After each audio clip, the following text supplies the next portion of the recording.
Start.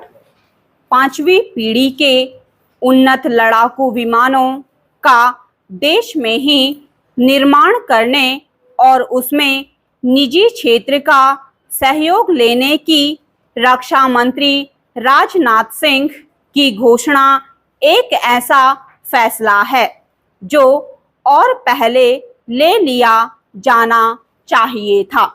यह फैसला सरकारी और निजी कंपनियों की संयुक्त भागीदारी से पांचवी पीढ़ी के आधुनिक लड़ाकू विमानों के निर्माण तय समय में करे, इसके लिए हर संभव उपाय किए जाने चाहिए।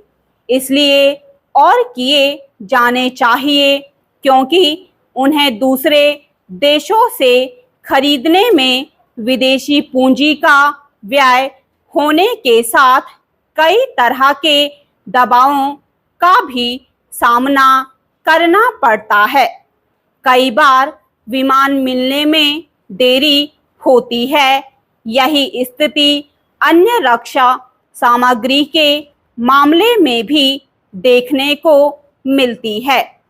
कई देश उन्नत रक्षा उपकरण तो दे देते हैं लेकिन उनकी तकनीक नहीं देते या फिर उनके कलपुर्जे देने में देरी करते हैं।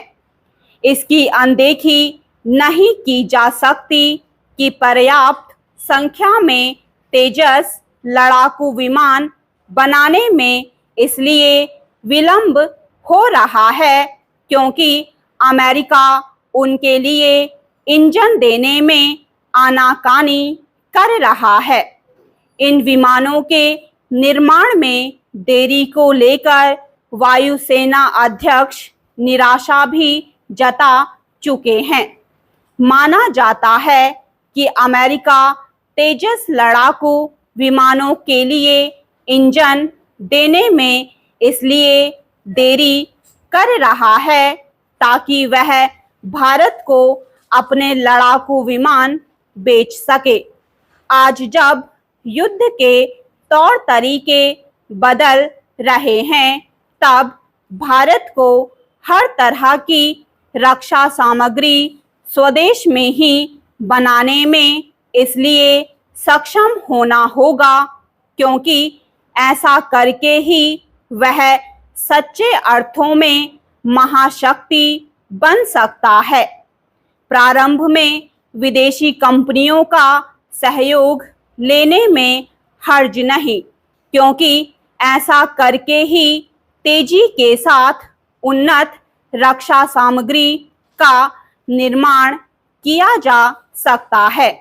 भारत आधुनिक रक्षा उपकरण एवं तकनीक का निर्माण करने में सक्षम है। इसे ऑपरेशन सिंदूर ने साबित भी कर दिया। हमारे रक्षा उपकरणों और तकनीक ने जिस तरह तुर्की के ड्रोन की हवा निकालने के साथ चीनी एयर डिफेंस की पोल खोल दी, उसे विश्व भर के रक्षा विशेषज्ञ भी मान रहे हैं। रूस के सहयोग से बनी ब्रह्मोस मिसाइल और स्वदेशी तकनीक पर आधारित आकाश ने सिद्ध किया कि हमारे रक्षा विज्ञानी किसी से कम नहीं। उन्हें भरपूर प्रोत्साहन देने की आवश्यकता है। जब से रक्षा सामग्री के निर्माण में निजी क्षेत्र की भागीदारी बढ़ाई गई है, तब से भारत का रक्षा निर्यात तेजी से बढ़ा है।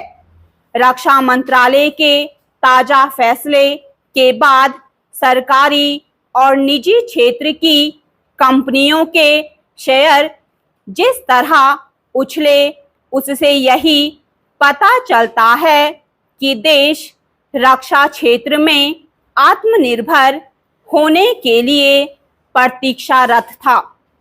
यह भी ध्यान रहे कि रक्षा उपकरण बनाने वाली कंपनियां समय के साथ उन्नत कोटि के गैर रक्षा उपकरण बनाने में भी समर्थ हो जाती है।